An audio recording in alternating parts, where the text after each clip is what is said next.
Well, hello and welcome once again to Doc Onco's Physics.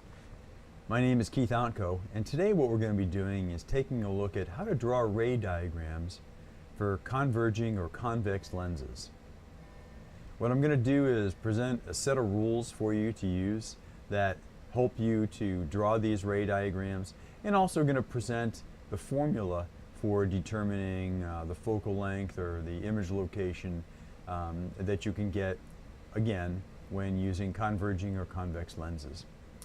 What you see on the screen is what happens when rays of light, parallel rays of light, interact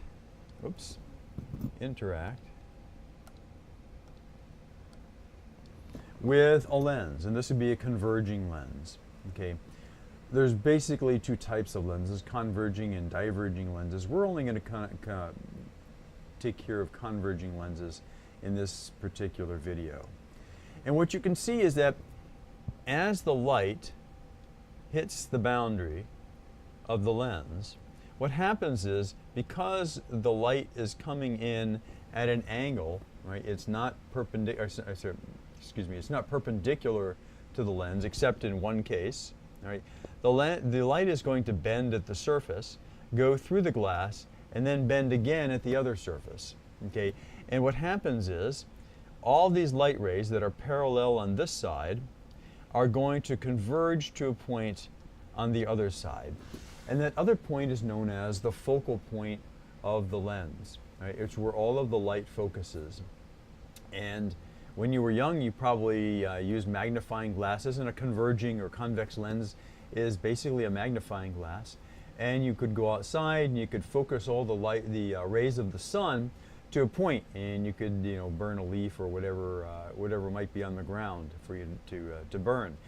And because the rays of the light rays of the sun are so strong, right? When they converge to a point, right? All those rays converging to one point got hot enough so that they could actually burn something that was on the ground. Okay, so you do have to be careful when you're doing something like that. Okay, so the rays of light will converge, right? And that's why it's called a converging lens, right? And there are a number of there are a number of rules that we have in determining just how to determine where an image is and what that image looks like for someone who is looking through a lens. Remember that the only reason that we see anything when we look through a lens is because there's light that is entering our eye. And how that light enters our eye determines what we see as an image. Okay, and many times the light that's entering our eye can fool us or deceive us as to what the actual object looks like. And for a converging lens, we can get different types of images depending on how far away the object is. And we're going to show that in a minute using some ray diagrams. If you look at the left-hand side of the screen over here, these are the rules that we have in determining how to draw rays of light to determine where our image is going to be. And over on the right-hand side, you see how some of these rays of light have already been drawn for you. And there are almost an infinite number of rays of light that come from an object into our eyes, and we can't obviously trace them all. So we're only going to typically trace 2 or 3 of the rays to figure out where the image is that we would like to know, what it looks like and where it is and how big it is and so on and so forth. A couple of housekeeping things here just so we can get some of the nomenclature down.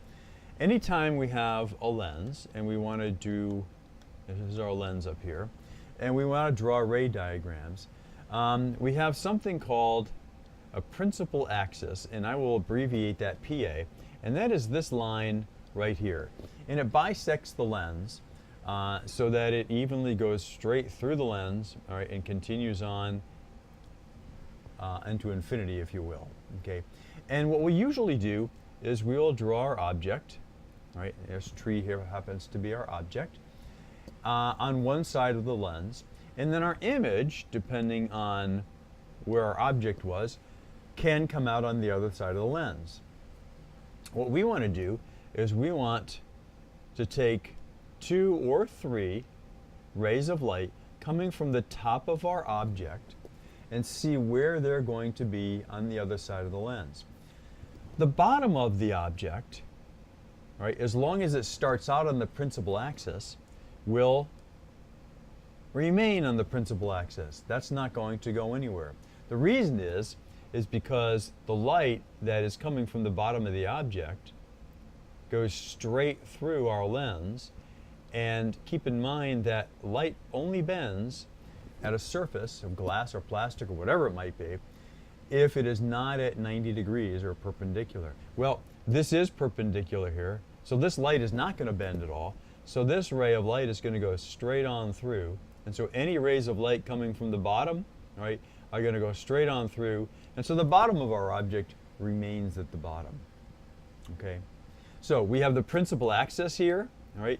We have a focal point on this side of the lens. We have a focal point on the other side of the lens. Now, why do we have 2 focal points? Well, I can look through the lens in either direction.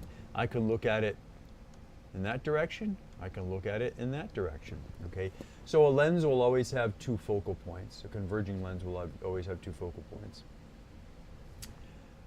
We list 2f here because 2f, double the focal length, can also have some implications. We'll talk about those in a bit. Okay, over on the left-hand side, we see the rules. And so let's take and scroll down a bit here and actually do a problem using the rules. So what I've drawn here is I have my principal axis right here. Okay, I've drawn an object, and the object in this case is an arrow, and I'll always use them to be arrows because it's just easier for me to draw. And the blue dots on either side of the lens are the focal points. Okay, so the first rule, and let me change colors here. The first rule, that's a good, says to draw a ray from the top of the object parallel to the PA to the lens. So I'm going to do that. So I'm going to start right there, and I'm going to draw a ray to the top of the object parallel to the PA right to the lens. The ray will come out the other side of the lens converging, and it will converge through the focal point. The converging ray will go through the focal point on the other side of the lens. So I'm going to draw another ray. Whoops. I have to draw another ray from here through the focal point, and I'll extend it because sometimes it needs to be extended. Okay, so there is ray number 1, and we'll call that, whoops, I'm still on line mode there. We'll call this number 1 over here. Okay, now what I'm going to do is I'm going to draw a second ray. We'll make this one in blue. The second law says, or the second rule says, to draw a ray from the top of the object straight through the center of the lens, bisecting the PA. This ray continues straight through the lens. Well, the center of the lens is, whoops, just switch again. Center of the lens is right there, okay? So I'm going to start out here again, okay? And I'm going to draw a ray that goes through the center of the lens. Again, I'm going to extend it a bit here. Be as accurate as you can, right? There's my second line, okay? What is it I'm looking for? I'm looking to see where these bent rays of light intersect. Okay, where do they intersect? They intersect right there. Okay, where's my image going to be? My image is going to be an image. Whoops, I didn't draw that very well. It's going to be an image just like that. All right, and it's going to be upside down because remember, the rays of light came from the top of my object. The bottom of my object remains on the principal axis. So the bottom of the object stays on the principal axis. But because the arrow was up on the top before, the rays of light have bent, right? It is now on the bottom. And so my image that I see is actually upside down. Okay, now there's a third rule that we can use, and we're going to use that one next. I'm going to switch to green. All right, and draw a line again. And the third rule says to draw a ray from the top of the object directed at the focal point on the same side of the lens. When the ray hits the lens, it will bend parallel to the PA and emerge on the other side of the lens from where the object is. So let's do that. Let's draw a ray right from there. All right, it's going to go through the focal point on the same side of the lens. Going to stop there. And then it's going to come out of the other side of the lens, parallel to the PA. All right. And I'm just going to extend this out here. And there we have it. Now, where did that third line go? Well, this is number 3 over here. All right, and I didn't label number 2. This was number 2. But it went right through where the first 2 rays intersected, which is where it should go. All right. All of these lines should intersect on either this side of the lens, all right, or sometimes our image will be on that side of the lens. Okay. But in this case, it happened to be on the opposite side of the lens as the object. When the image is on the opposite side of the lens as the object, we have a real image. Okay? If the image that was formed over here, it would have been what we call a virtual image. And the next example we do is we're going to come up with a virtual image. Okay? Some other rules that we have for lenses. Number 4 says, where the rays meet is where the image is, which is what I've explained to you. 5 says the focal length for a converging lens is always going to be positive. Okay, so if we were using the equation, we would be able to, when we plugged in the numbers, we would use a positive number for the focal length for a converging lens. 6 says if the image is on the opposite side of the lens as the object, it is real. In this case, we have a real image because it is on the opposite side of the lens as the object. 7 says if the image rays diverge on the opposite side of the lens as the object, but not from a single point, trace the diverging rays to the front side of the lens to where they intersect, or what seems where they intersect. This is your image and it's virtual. Well, that doesn't happen in this particular instance, but it will happen in the next example that we do. So the rays are this simple to draw. All right, if you follow the rules, you'll have no problem. So let's scroll down a little bit. Okay, and now let's draw the rays for an object that is very close to the converging lens. So what I do with all my students before we do any of this is we examine the characteristics of lenses. So we'll take a converging lens and we'll look at an object that's far away, that's close, that's some medium range, and we'll see what kind of images that we get. Well, a converging lens is like a magnifying glass, and what happens when you hold a magnifying glass close to an object? Well, you get an upright, larger image. That's what we see. I mean, that's the whole point of a magnifying glass. So let's see what we get when we use the ray drawing rules, for an object that's very close to the lens. Well, the first rule was that we're going to draw a ray from the top of the object, parallel to the PA, right, to the center of the lens. Okay? And then this ray is going to come out on the other side. Whoops. Through the focal point. And again, I extend it out here because sometimes it just needs to be extended out. So I didn't draw that ray perfectly, but it's not bad. Okay. So that's rule number 1.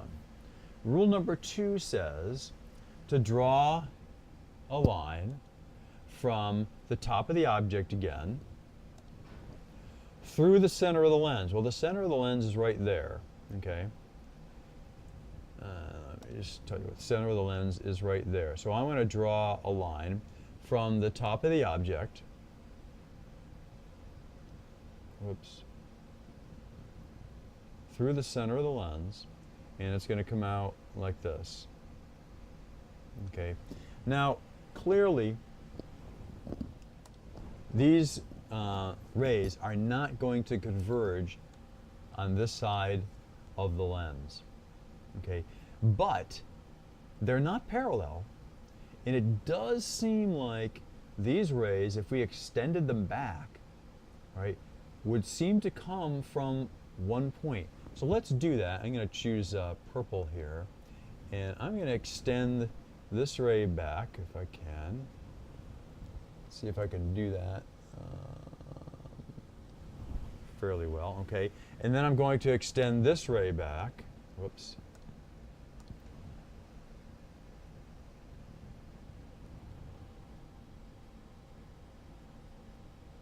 Okay, that's not too bad. It's not the greatest job in the world, but it's not too bad.